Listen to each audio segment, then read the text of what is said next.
கடையில் கூட இந்த அளவுக்கு சத்தான கேக் கிடைக்காதுங்க. அந்த அளவுக்கு ருசியும் சத்தும் நிறைந்த ஒரு ஹெல்தி கேக் ரெசிபி தான் இன்னைக்கு நம்ம பார்க்க போறோம். சத்துக்கள் நிறைந்த ஆரோக்கியமான கேக்கை என்னென்ன பொருட்கள் சேர்த்து எப்படி செய்யணும் வீடியோக்குள்ள போய் பார்க்கலாங்களா? Hi friends, welcome to my channel சிவின் சுவை. நம்ம இந்த ரெசிபி செய்யறதுக்கு 1/2 கிலோ அளவுக்கு நல்ல ஃப்ரெஷ்ஷான கேரட் எடுத்துக்கலாம்.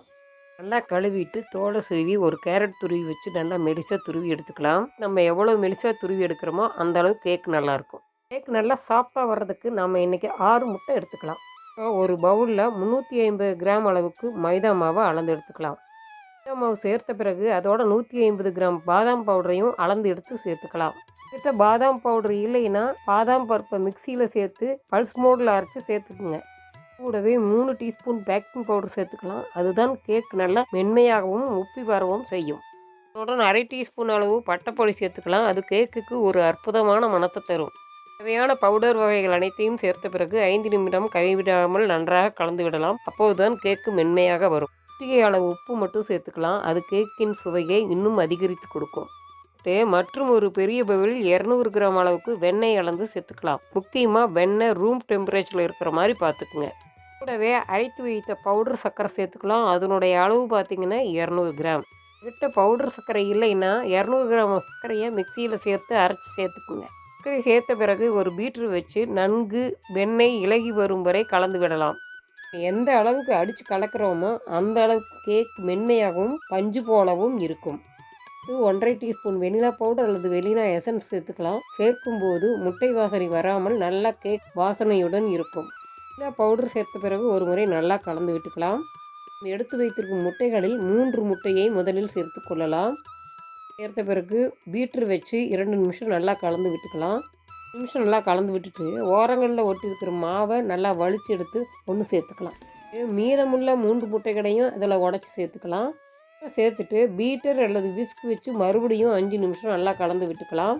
போல் நல்லா பீட் பண்ணும்போது மாவு ரொம்ப லேஸாகி கேக் நல்லா பஞ்சு போல் மென்மையாக வரும். அளவுக்கு நல்லா பீட் செய்த பிறகு நாம் துருவி வச்சுருக்க கேரட்டை இதோட சேர்த்துக்கலாம். சேர்த்த பிறகு இப்போ நம்ம இதை ஒரே பக்கமாக நல்லா மெதுவாக கலந்து விடலாம். மாற்றி எல்லா பக்கமும் கலக்காமல் ஒரே திசையில் மட்டும் கலந்து விடுங்க. அப்போ தான் கேக் நல்லா மேலே எழும்பி வரும். நம்ம முதல்லையே கலந்து எடுத்து வச்சுருக்கிற மைதா மற்றும் பாதாம் பொடி கலவையை இதோடு சேர்த்துக்கலாம்.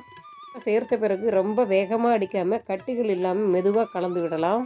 ஒரு முறை மாவு சேர்க்கும் போதும் கட்டிகள் விழாத அளவுக்கு மெதுவாக கலந்து விட்டுக்கலாம். இந்த மாவு கலவையை இதுபோல் ஒரே பக்கமாக தான் மெதுவாக கலந்து விடணும். கேக் செய்ய வேண்டிய சரியான பக்குவத்தில் நாம் மாவை நல்லா கலந்து எடுத்து வச்சாச்சு. மாவு இந்த அளவுக்கு மென்மையாகவும் கட்டிகள் இல்லாமலும் இருக்கணும். இதுதான் சரியான பதம்.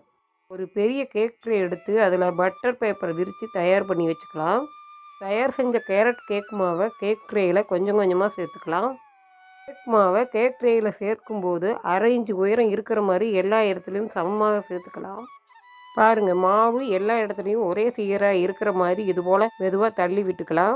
எவ்வளவு மாவு எடுத்து கேக் செய்கிறீங்களோ அதுக்கு ஏற்ற மாதிரி சரியான அளவில் கேக் ட்ரே எடுத்து வச்சுக்கோங்க. ஓவன் இல்லைன்னா கவலைப்பட வேண்டாம். ப்ரெஷர் குக்கர்லையும் நம்ம கேக் செய்யலாம். குக்கர் அடியில் 1 இன்ச்சு உயரத்துக்கு உப்புக்கள் சேர்த்து சூடுபடுத்திக்கலாம். சூடானதும் அதுக்கு மேலே ஒரு ஸ்டாண்ட் வச்சு குக்கர் அளவுக்கு ஏற்ற மாதிரி ஒரு ட்ரேவை உள்ள வச்சு கேக் பேக் பண்ணிக்கலாம். ஊற்றிருந்தும் ட்ரேயை லேசாக தட்டி விடுங்க. அப்போ தான் ஏர் பபுள்ஸ் வராமல் இருக்கும். 180 டிகிரியில் 10 நிமிஷம் ஃப்ரீ ஹீட் பண்ணிக்கலாம். நிமிஷம் ஆயிடுச்சு, ஓவன் ஃப்ரீ ஹீட் ஆயிடுச்சு. நம்ம ரெடி பண்ணி வச்சுருக்கிற கேக் ட்ரேயை உள்ளே வச்சுக்கலாம். ஓவனை மூடி வச்சு 30லிருந்து 40 நிமிஷம் வரைக்கும் வேக விடலாம். அது 35 நிமிஷம் ஆயிடுச்சு. நாம் ஓவனை திறந்து பார்க்கலாம்.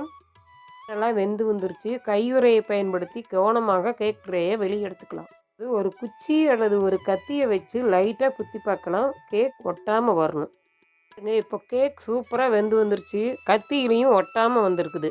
சுவைக்காக கேக் மேலே தடவுறதுக்கு ஒரு க்ரீம் ரெடி பண்ணிக்கலாம்.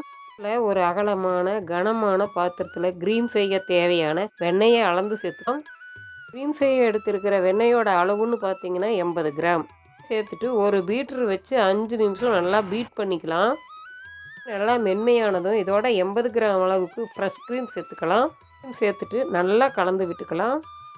இதோட பொடிச்சு வச்சுருக்கிற 130 கிராம் சர்க்கரை சேர்த்துக்கலாம். சர்க்கரை சேர்த்துட்டு அதையும் நல்லா க்ரீமியாக வர்ற வரைக்கும் பீட் பண்ணிக்கலாம். இந்த அளவுக்கு நல்லா திக்காகவும் க்ரீமியாகவும் வர்ற வரைக்கும் நல்லா பீட் பண்ணிக்கணும்.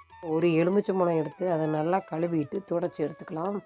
அதோட மேல் தோலை மட்டும் 1/2 டீஸ்பூன் அளவுக்கு துருவி சேர்த்துக்கலாம். எலுமிச்சம்பழத்தினோட மேல் பகுதியை மட்டும் துருவி சேர்த்துக்கலாம். வெள்ளை பகுதியை துருவினா கசப்பு தன்மை வந்துடும். மனம் சர்க்கரையின் இனிப்பை சரியாக சமன் செய்து கொடுக்கும். இதோட தோல் சேர்த்து நல்லா கலந்து விட்டதுக்கப்புறம் அதை கேக்கு மேலே கொஞ்சம் கொஞ்சமாக தடவி விட்டுக்கலாம். க்ரீம் எல்லா இடங்களிலும் பரவுற மாதிரி இது போல் நல்லா தடவி விட்டுக்கலாம். அதன் மேல் பொடியாக நறுக்கிய பிஸ்தா பருப்பு தூவி விட்டுக்கலாம். கேக் சாப்பிடும்போது பிஸ்தா பருப்பு வாயில் கடிபடும்போது சுவை வேறு லெவல்.